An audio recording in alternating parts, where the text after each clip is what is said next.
Hi everyone, Kartik Krishnaiyer here. I have a new book coming out which is not about Florida. First book I've written that is not about Florida in some time.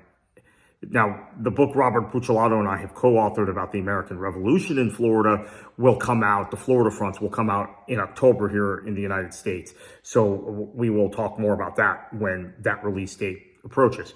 But I have a book coming out August 12th on Kindle, and if you're a Kindle Unlimited member, you can read it for free, or read it for your subscription price to Kindle Unlimited, which is whatever it is, $9.99, $10.99 a month.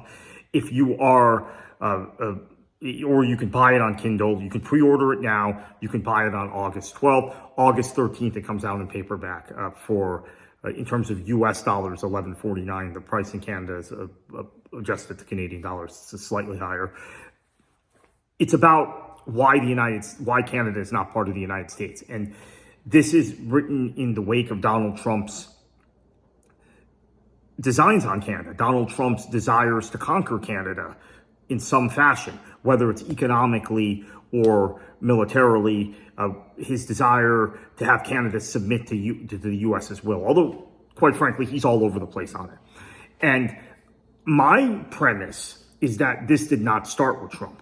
I firmly believe, as I've articulated before, that Trump is just saying what was the quiet part out loud, which is that so many Americans don't know why Canada exists as a separate country, and so many Americans don't view Canada necessarily as a country of value, as an independent country of value. They have a condescending attitude towards Canada. Now, some of those feelings are reciprocated on the other side of the border. As much as Canadians are known for being polite and nice, they are also, when it comes down to it, very, very protective of their identity, very protective of their nation state, their nationhood, and quite frankly, very proud to not be American. So all of this is coming to a head now. My book is going to discuss the period between 1774 with the passage of the Quebec Act, which had a big impact on the initiation of the American Revolution. It was a pretty big deal.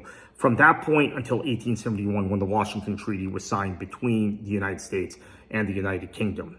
The Dominion of Canada, the Commonwealth of Canada, was formed in 1867. Now, the Commonwealth of Canada organizing itself as a nation state, owes itself directly to a number of events which were premised by sort of being in a defensive posture against the United States. And from 1775 and the initiation of the American Revolution through 1871, when that treaty was signed, there were various attempts for the United States to conquer Canada militarily. Whether it was direct invasions, as we saw in 1775, 1812, and 1813, or whether it was supporting raids and border raids and invasion and revolts within Canada, as we saw in 1837, 1838, 1858, 1866. As we saw, 1842, there was a bit of a kerfuffle over the border between New Brunswick and Maine. Talk a lot in the book about the Loyalists community that was based in the 13 colonies and the British colony of East Florida, which was ceded to Spain. And that's something, obviously, Robert Buccellato and I are getting into in our book that will be out from Casemate Publishers in a few months. Those loyalists ended up, by and large, going to Canada, whether they went to Upper Canada, which is now Ontario, or whether they went to Nova Scotia and New Brunswick. So that's a big part of the book. And a big part of the conversation. The book is short. I recommend other reading in it if you want to know the cultural differences between the United States and Canadians that broke out in the 20th century, the sort of elbows up effect, the Canadian desire to protect their national identity and promote Canadian film and Canadian art and Canadian music.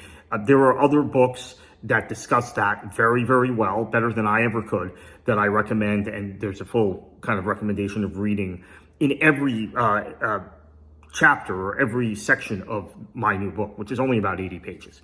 So it will be out on August 13th in paperback, August 12th on Kindle. If you're a Kindle Unlimited member, if you pay your $11.99 or $10.99, whatever it is a month now, you will get the book for free. If not, you're going to have to pay for the book. The Kindle price is $6.49 US.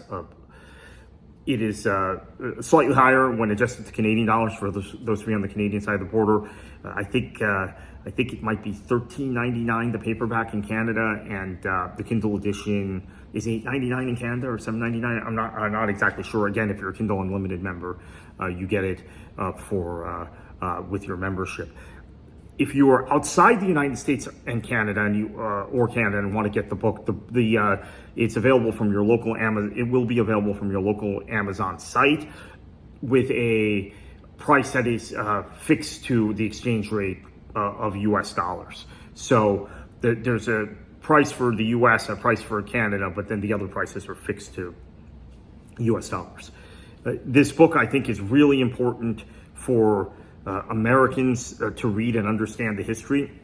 Americans who don't know, many are surprised when I tell them how regularly the United States in its first century of existence wanted to conquer Canada or incorporate Canada into the Union.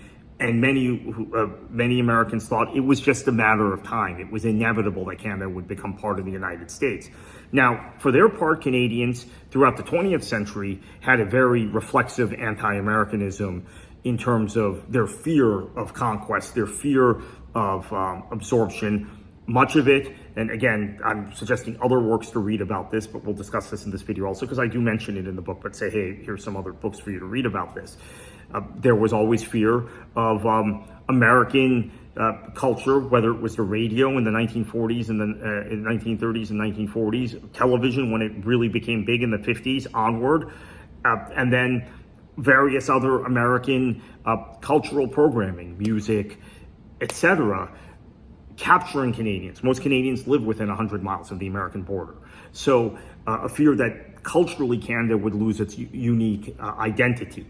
Now, I think what has happened in the last 25 to 30 years, Canada has absorbed a lot of immigrants from South Asia, a lot of Indians, and then a lot of immigrants from East Asia, Koreans and Chinese, Japanese people. And so they've kind of evolved culturally a little different than the United States, where the major immigration patterns have brought a lot of immigrants from Latin America in.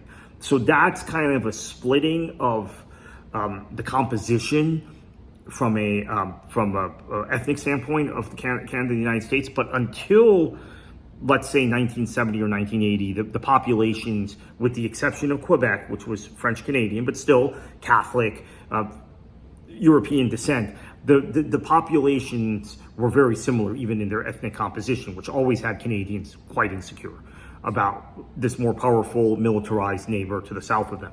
So the point is, Donald Trump's designs on Canada are nothing new. They are clumsy in the way they're presented. They're kind of laughable in their inconsistency, and he doesn't have any real understanding of how to execute them from a conquest standpoint, but maybe from an economic standpoint he does, in choking Canada to death. So we're in now, officially, after the tariffs went into effect August 7th, a trade war between the United States and Canada. So this book was written rather quickly, I'll admit. It's the quickest I've ever written anything. Heck, I've spent more time on articles for the Florida Squeeze than I did in writing this book. But it was written in a certain haste because of where we are, the moment we're at. It's the first time I've tried to fix something I've written to what's going on contemporaneously. But maybe we'll do more of that in the future. Maybe I'll write more books about that. The next book I'm planning to write is on La Caroline in French Florida, and we're going to do a podcast series on that as well. So that's back to kind of that colonial Florida history that I've written a lot about. But writing about contemporary topics, and maybe even about the decline of the Democratic Party in Florida, those sorts of things. I want to write something on Frank Lorenzo and Eastern Airlines when I get the time. That all is something that's in the mixer for me in the future. So this book will be available August 12th on Kindle. You can pre-order it now. If you're a Kindle Unlimited member, you get it with your membership.